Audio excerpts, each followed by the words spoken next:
This is Warren Mundine, an Indigenous Australian that holds various executive and board positions, chief among them, Chairman of the Prime Minister's Indigenous Advisory Council. On Friday, he penned an opinion piece for the Australian Financial Review, in which he was critical of the knee-jerk reaction by the Australian government to set up a Royal Commission into the Northern Territory Youth Detention system. Now, this article is about 1,000 words long, so I'm not going to bore you by reading it out in its entirety. You can click on the link below, but it's behind a paywall, so I'll read what I think are some of the key points.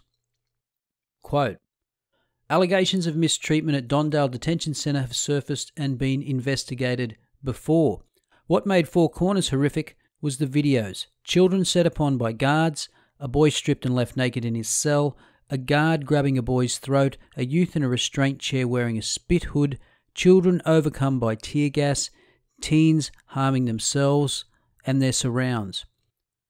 I've visited juvenile detention facilities, talked to corrective services officers, social workers and juvenile offenders, sat on committees, reviewed statistics and research, and advised government officials on juvenile incarceration. I've also seen violence and substance-fueled rage up close. So when I saw the visuals, I didn't just see the incidents. I also saw familiar signs of social breakdown in Indigenous families and communities that are destroying us." End quote. Now, in my last video, I made the point that yes, there have been abuses of children in detention in the Northern Territory. But as Warren Mundine alludes to here, the real problem is the social breakdown in Indigenous families that leads these kids to be detained in the first place. Skipping ahead. Some people conclude the cause is historical wrongs to Indigenous people, but this theory doesn't compute. Indigenous incarceration rates have nearly doubled since 1991. Suicide rates began to escalate in the late 1980s.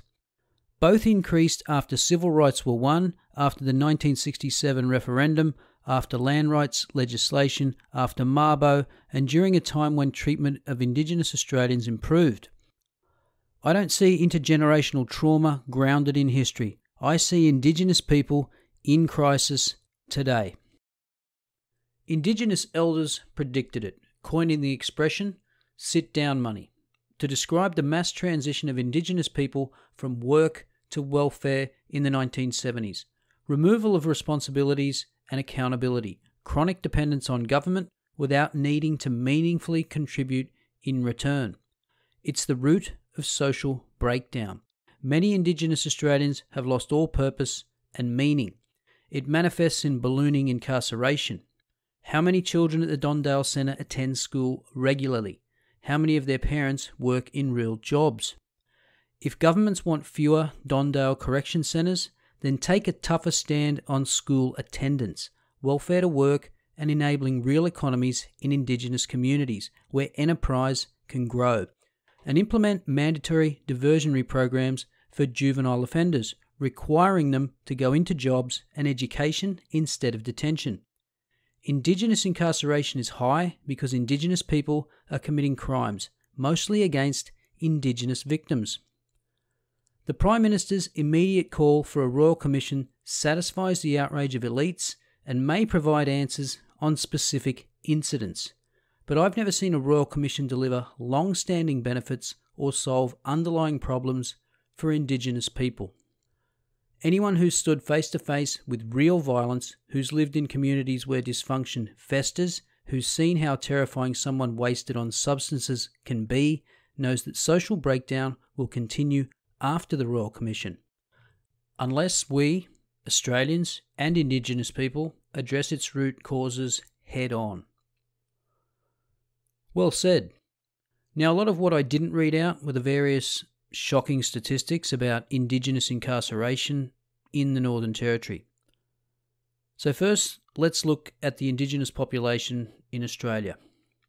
According to the 2011 census, Indigenous Australians are 3% of the total population, but represent 30% of the Northern Territory population. And the median age of Indigenous Australians is considerably younger than non-Indigenous. Now let's have a look at incarceration rates of adults around Australia. and you'll notice that the Northern Territory has adult incarceration rates approximately 4.5 times the Australian average.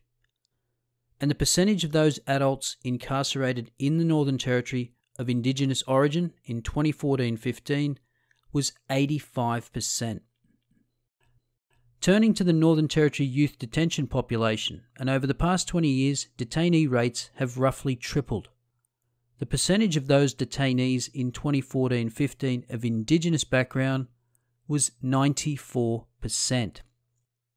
As Warren Mundine noted in his column, quote, "Incarceration is so high in some communities, it's becoming normalised, a rite of passage." And so expect this Royal Commission to satisfy the outrage industry, but do very little in the way of addressing the underlying problems in Northern Territory Indigenous communities. And a quick update on that Royal Commission. The Honourable Brian Martin QC has decided to step down, claiming that he does not have the full confidence of sections of the Indigenous community and was not prepared to compromise the inquiry. And who has he been replaced with? Quote, "The Commission will instead be jointly run by high-profile Indigenous figure Mick Gooder and former Queensland Supreme Court Judge Margaret White." Well, Gooder is an interesting choice given that he was one of the knee-jerk reactors that started tweeting as soon as the Biased Four Corners program finished last Monday night.